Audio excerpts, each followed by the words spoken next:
what are your reflections on that? What do you think? What helps you, or what might help you to better engage with this?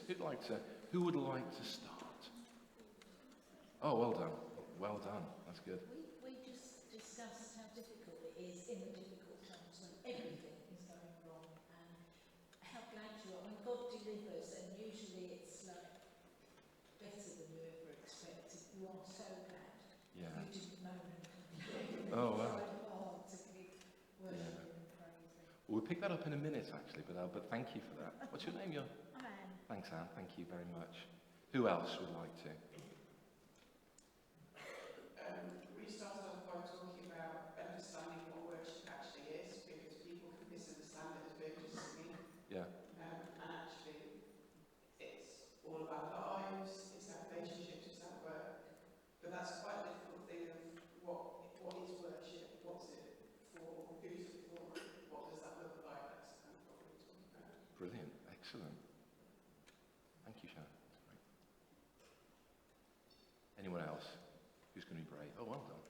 This is great. Yeah, we were talking a bit about one of the things is like how sometimes you can feel so busy with lots of things going on, and sometimes there's external pressures that force you to be in that situation, and you can't even do the regular things you're trying to do. But actually, there's still often a culture kind of spiritual, secular divide of things like work and things like this. And actually, it's an attitude thing, and that we can remember who's our audience at work. Is our audience God, or is our audience trying to impress our peers? And if we have that different attitude, that can change our attitude to worship as well.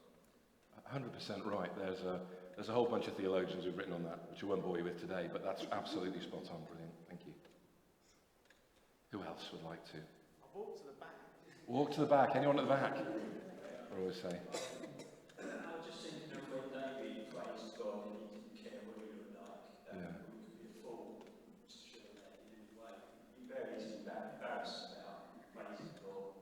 We danced here and some just very keenly dancing around. We couldn't show that praise that way. But we did touch on about praising what is worship. We did touch on that, not necessarily just praising.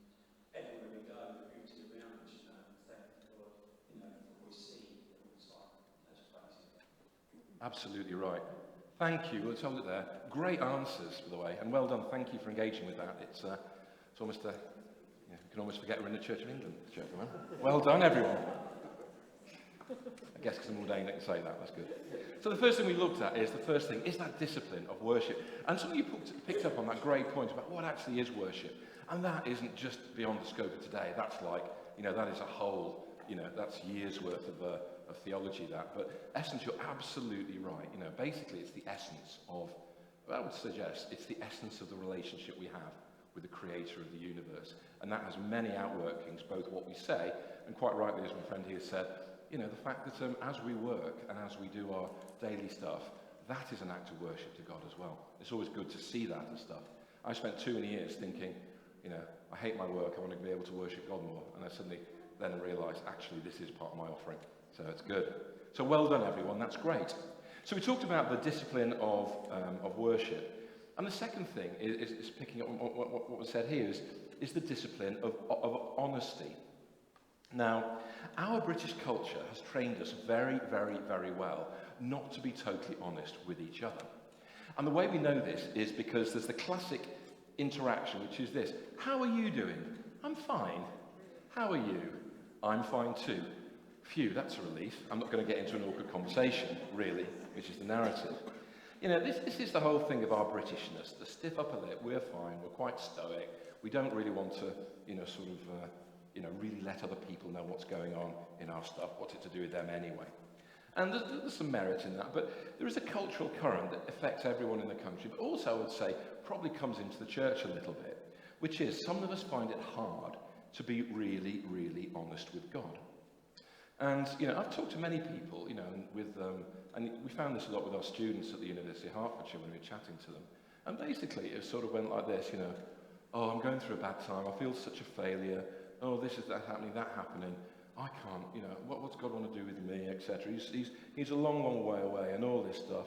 I need to fix myself first before God, I can come into the place of worship for God. And it's this thing which is this attitude that says, I need to fix myself. I'm not acceptable to God as I am. Therefore, I need to get it right, and then I can come and I can do the stuff. And that really is the cart before the horse. This is everything on its head. Because I think if we look, and particularly when we look at the Psalms, what we see are a whole bunch of people living their lives out, the good and the bad, in the presence of God. Did you know that 40% of the Psalms are classified as what are called songs of lament? Or as I like to put it, 40% of the time in Psalms, people were coming before God and having a really good moan.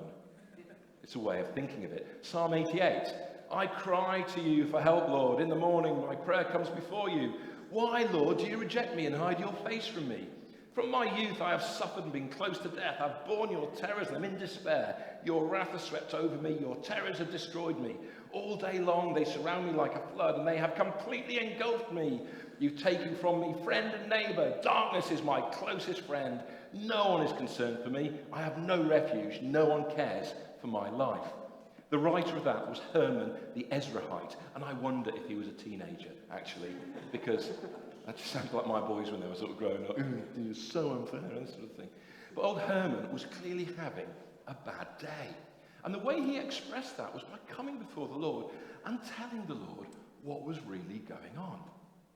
And sometimes, I don't know about you, but when I hear these things, I think, oh goodness me, sometimes when I go to the Lord and complain, I sometimes think, what have I just done? Oh Lord, I'm sorry, that's the wrong attitude, whatever. But, if you ever felt, you don't want to be in church, you'd rather be at home watching the telly or down the pub, or so you feel spiritually dry as a bone, if you've ever said, where has God gone? In the midst, as we heard, of all of the pressures, the pain, the stuff that's happening, then I would encourage you to see that you are in good company. Because it says at least 4 out of 10 of the psalmists, of the 150 psalms, they felt the same way as well.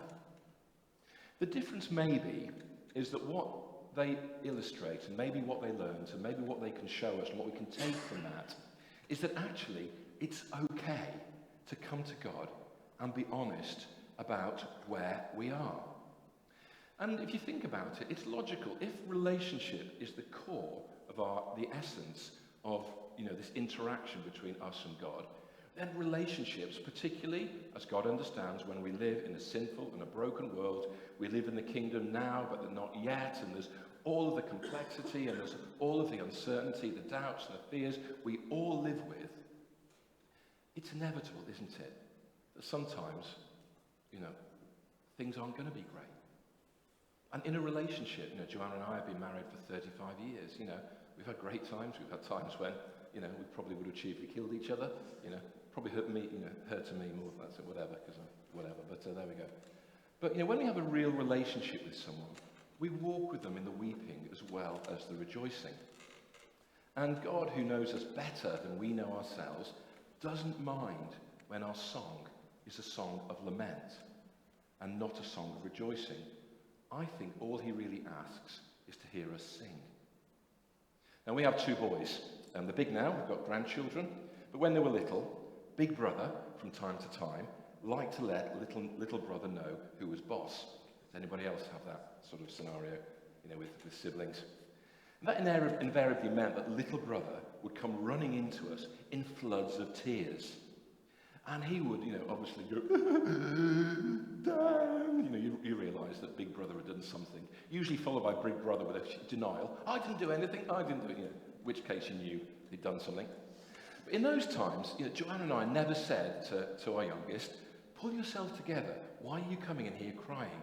Look at all we've done for you, you've got toys, food and a nice house, now go away and come back when you're grateful. No, of course we didn't.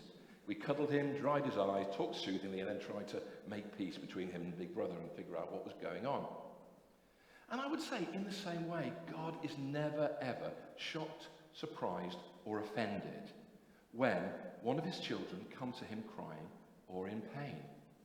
And like David and Moses and the rest of the psalmists, I would suggest that we need to know that it is okay for us to be brutally honest with God and learn the discipline of coming to him and telling him how it is. Because as our Father, He already knows, and he really doesn't mind. And I would say, take a look through the Psalms and just maybe underline the number of times the psalmists go to them and you go, cool, he was brave going to God saying that. The one thing I would say that differentiates the psalmist's honesty with God with maybe those who rant on Twitter or X or Facebook is invariably that with the rant, the psalmists always come to God with a posture of trust and faith and turn it into supplication. Psalm 88, again, we just read, my eyes are dim with grief. I call to you, Lord, every day. I spread my hands to you. Elsewhere in the Psalms, we see phrases such as, Lord, how long? Lord, remember. Lord, turn. Those sorts of phrases. And as we said earlier, Job 13:15 says this, that though he slay me, yet will I trust him. Matt and Beth Redman wrote an amazing song, which I say probably illustrates this. And it's the song Blessed Be Your Name. It's one of the classics, one of the top of the Christian pops. There has been for years, really. And, the backstory of that, it was written through a time of personal heartbreak. They had a number of things happening. And it goes like this. Blessed be your name when the sun's shining down on me, when the world's all as it could be. Blessed be your name. Blessed be your name on the road marked with suffering, though there's pain in the offering. Blessed be your name. So the second discipline I think we could look at to help us to grow in our intimacy, in our closeness with God, help us to love him more, is to learn that discipline of honesty, of being willing to say, and I find it quite releasing sometimes when I come to my prayer time and say, hey Lord, I'd rather be doing something else at this time, but here I am, please help me. Because it's like a confession as well. God doesn't mind us doing that. So, let's relearn, I would say, or maybe learn for the first time, or let's emphasize and re-look at the discipline of honesty before God. Because I think it's a doorway to intimacy. Though you slay me, yet I will trust you. How long, Lord? Lord, hear my complaint.